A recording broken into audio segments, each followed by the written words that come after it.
Obrigado, Luiz. Obrigado à Bussolotec por essa oportunidade de apresentar essa experiência do portal Normas Leg BR, como estruturar as normas jurídicas considerando a dimensão tempo, né? É um resultado de um projeto maior que iniciou em 2009 e está sendo realizado em conjunto com a Câmara dos Deputados, né? Esse portal foi lançado em 4 de outubro do ano passado. E vamos ao conteúdo. Irei responder 2 perguntas nessa apresentação. Por que devemos considerar a dimensão tempo na representação da estrutura da norma jurídica? E como você tem que fazer essa representação para capturar essa questão da dinâmica da norma? Então, por que e como? Nós estamos... Esse aqui é o nosso time, todos muito bons. O que eu estou falando aqui é resultado do trabalho dessas pessoas nos últimos anos e de outras pessoas que contribuíram com o projeto. São todos muito competentes e é um prazer representá-los aqui nessa experiência, nessa apresentação dessa experiência. O nosso foco nessa apresentação não é a questão do projeto de lei, mas sim da norma jurídica. A gente sabe que o projeto de lei, se passa pela Casa Legislativa, ele sofre uma metamorfose e é transformada numa norma jurídica. Primeiro é publicado, depois vem a vigência. Então, no Senado, nós temos um sistema de informação que cuida especificamente das normas jurídicas e a parte visível desse sistema, que se chama SIGEM, é o portal Normas Leg BR. Existe um outro sistema, que é o sistema Legis, que cuida do processo legislativo propriamente dito. E também está sendo desenvolvido em conjunto com a Câmara um editor de proposições legislativas e de emendas. Esse editor já está funcionando para outros tipos de documento, mas é um trabalho muito interessante que vale a pena acompanhar a evolução. Então, o nosso foco é a norma jurídica, nessa hora que o projeto de lei virou uma norma. Vamos ver um rápido vídeo de 2 minutos que apresenta o portal em funcionamento.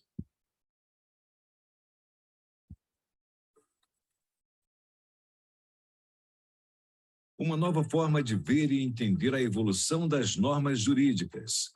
Esse é o portal normas.leg.br. Na página principal, você escolhe a lei que quer pesquisar. A busca pode ser feita pelo número da lei, pelo nome popular ou selecionando um período na linha do tempo. A Constituição, o Código Civil e o Código de Processo Civil também podem ser abertos diretamente no rodapé da página inicial. O grande diferencial do portal é a compilação estruturada de normas. O conteúdo é apresentado de 4 formas: texto, hierarquia, cronologia e infográficos. É possível ainda selecionar versões específicas do texto e as informações descritivas da norma. A aba Texto abre a lei com os artigos em sequência, com destaques em azul para inclusão, verde para alteração e vermelho para revogação ou supressão. Clicando na nota de compilação, você tem acesso ao histórico de cada alteração. O que foi incluído está em azul, o que foi excluído em vermelho. Na aba Hierarquia, você navega na estrutura do texto. Com um clique, você pode abrir ou retirar os níveis da norma. A aba Cronologia traz o histórico ano a ano das alterações, regulamentações e proposições que estão tramitando. Na aba Infográficos, você acessa interpretações visuais e interativas das leis. Sumário topográfico, articulação em árvore, evolução da quantidade de dispositivos e as alterações por ano e tipo ou por ano e norma alteradora. Portal normas.leg.br. Informação acessível e disponível para todos. Uma iniciativa do Congresso Nacional. Então, deixa eu fechar essa janela. Opa, I'm só... Joe Kessler, and I'm just setting up. Então, retornando à apresentação, respondendo à primeira pergunta, por que nós temos que considerar a dimensão do tempo? A primeira razão é devido ao processo legislativo. As normas jurídicas são não apenas o resultado do processo, mas também são referenciadas pelos novos projetos de leis que tentam modificar a versão atualizada e não a versão original. Então, fizemos uma estatística com as normas de 2018 e quase 70% das normas gerais modificadoras são normas modificadoras que tentam alterar alguma lei que existe.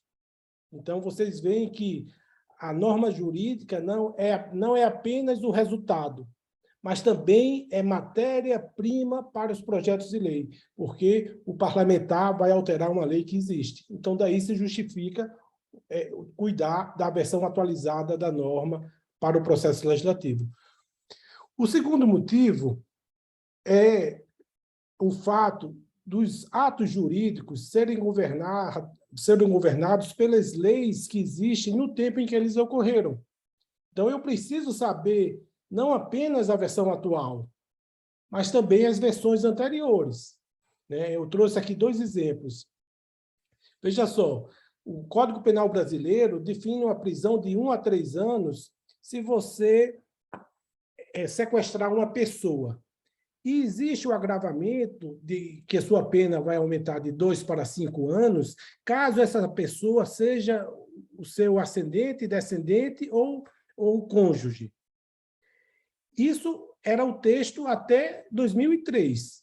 Em 2004, foi feita uma primeira modificação nesse dispositivo e foi acrescentado os idosos. Então, isso significa o quê?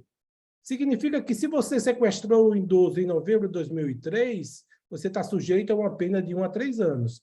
Mas se sequestrou um idoso em janeiro de 2004, você está sujeito agora a uma prisão de 2 a 5 anos. Então, por isso, o juiz que está julgando o caso, ele precisa saber não apenas da versão atual, que já teve uma segunda modificação, mas de todas as versões da norma no tempo. Esse segundo exemplo mostra a lei que tratou do enfrentamento da Covid. Ela foi publicada em fevereiro de 2020. Era uma lei que tinha apenas 9 artigos. Devido à Covid e às mudanças legislativas, com apenas 4 meses, já tinha dezenas de alterações. Veja como a lei cresceu de 8 artigos para mais de 20 em junho de 2020. E isso não parou. Depois vieram novas dezenas de alterações e a lei ficou 5 vezes maior do que era original. Então, esse exemplo mostra claramente essa dinâmica da norma no tempo. É necessário considerar cada uma das relações que existem entre as normas. Agora, vamos responder a segunda pergunta. Como fazer isso? A gente já viu que é importante. É necessário tanto para o processo legislativo, como é necessário para os operadores do direito. Agora, vamos ver como fazer isso com a tecnologia e a ciência da informação.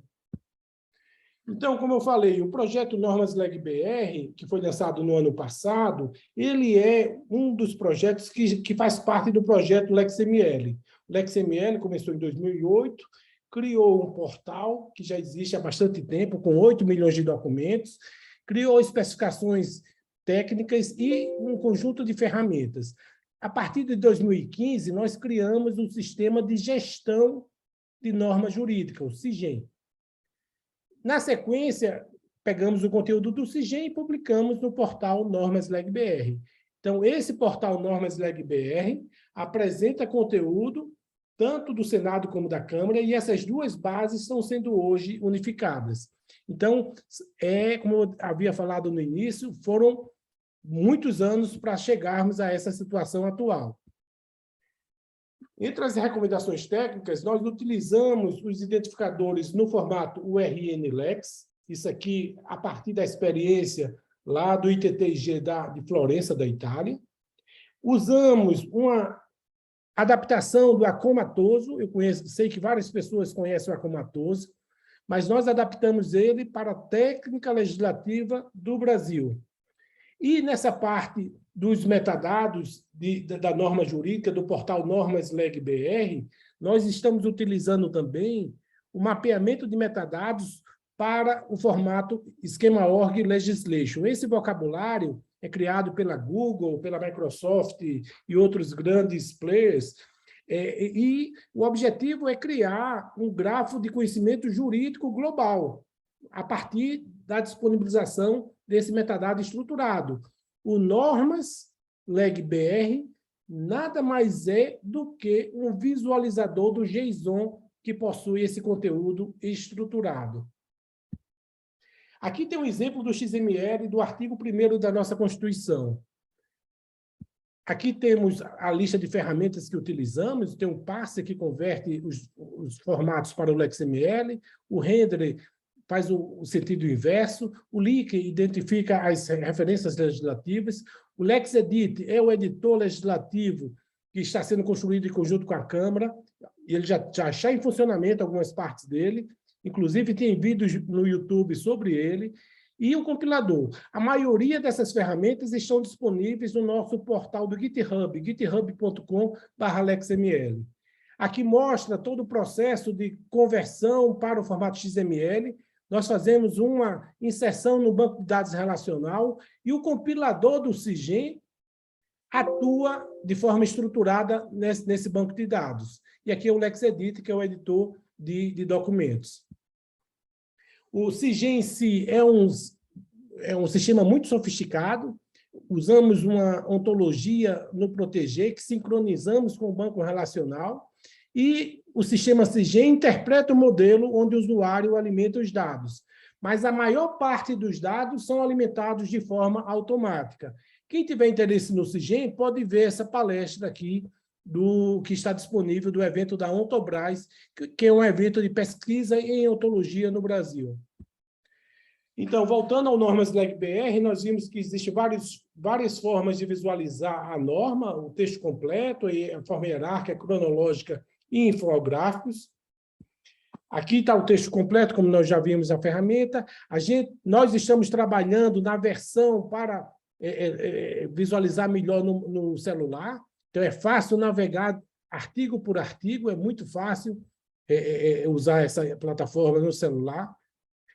Uma coisa interessante também são as camadas, onde o usuário, de acordo com a sua conveniência, escolhe que tipo de nota de compilação quer visualizar. Note que esse mesmo conteúdo aqui embaixo só apresenta as relações de regulamentação e as demais desapareceram. Então, o usuário escolhe as camadas que quer visualizar.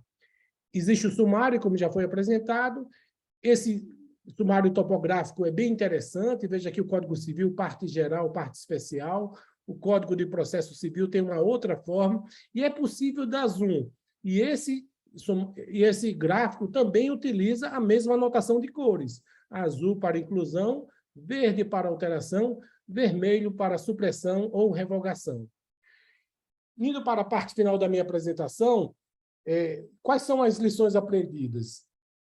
Veja só, em relação ao Acomatoso, apesar de opcional, a adaptação do esquema à sua técnica legislativa do seu país é muito importante, porque isso vai trazer mais consistência e completude ao seu documento. E nós verificamos também que fazer a estruturação automática e com a validação desse processo por um ser humano é muito mais confiável do que entrar os dados manualmente. Então, como eu falei, 80% a 90% dos dados são alimentados de forma automática, mas é necessário o ser humano. E também, uma outra lição aprendida é que a gestão da informação jurídica não pode ser feita exclusivamente pelo XML, pelo conjunto de arquivos XML. É necessário um banco relacional para garantir a integridade referencial e a não duplicidade de dados. O XML, com certeza, é ainda a melhor forma de importar e exportar dados a partir do banco relacional. Mas depois que você importou, você faz a gestão no sistema de informação e exporta, se for necessário, para XML, JSON e outros formatos. Por fim, nesse domínio de norma jurídica, nada é 100% automático. É sempre necessário que o ser humano valide e verifique o resultado. A gente consegue economizar muito do esforço, mas sempre ocorrem exceções que é necessário o ser humano estar acompanhando o processo. Durante todos esses anos, nós vimos que é um problema difícil de resolver, mas vale a pena resolver, seja para conseguir informar o processo legislativo com a matéria-prima da melhor forma, mais completa, mais correta, mais atualizada, seja para oferecer à sociedade e aos juízes, promotores, advogados, uma ferramenta que permita conhecer as várias versões de uma norma no tempo, pois não apenas a versão atual é importante, também as versões anteriores. Essa era a minha apresentação inicial. Muito obrigado.